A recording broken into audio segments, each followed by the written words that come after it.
ದಕ್ಷಿಣ ಕನ್ನಡ ಜಿಲ್ಲೆಯಾದ್ಯಂತ ಭಾರೀ ಮಳೆಯಾಗುತ್ತಿದ್ದು ಜಲಪಾತಗಳು ಧುಮ್ಮಿಕ್ಕಿ ಹರಿತಾ ಇವೆ. ಮೂಡುಬಿದ್ರೆಯ ಪುತ್ತಿಗೆ ಗ್ರಾಮದ ಯರಗುಂಡಿ ಫಾಲ್ಸ್ನಲ್ಲಿ ಪ್ರವಾಸಿಗರು ಹುಚ್ಚಾಟ ಮೆರೆದಿದ್ದು ಏಕಾಏಕಿ ನೀರು ಬಂದ ಹಿನ್ನೆಲೆ ಜಲಪಾತದ ಮೇಲ್ಭಾಗದ ಕಲ್ಲು ಬಂಡೆಯಲ್ಲಿ ಸಿಲುಕಿಕೊಂಡಿದ್ದರು.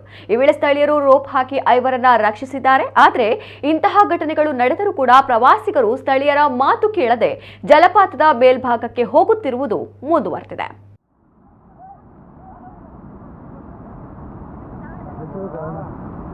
ಯಾರು ಸಂಬಂಧ ಗೊತ್ತಾಯ್ತಾ ಹೆಂಗ್ ಜಾರ್ದೈತಿ ನೀವು ಹೋಗಿ ಕೈ ಕೊಡ್ತೀನಿ ನಾನು ಅಂತಿದ್ದಿಲ್ಲ ಅವನು ಏನಕ್ಕೆ ಹೆಂಗ್ ಮಾಡ್ತಾನೆ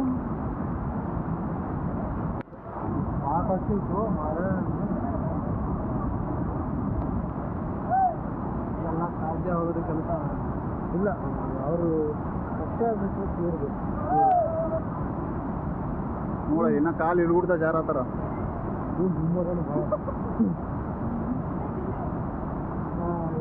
ಮೈಕ್ ಹೊರದೈತಿ ಇಲ್ಲಿ ನಮ್ಮ ಕೈ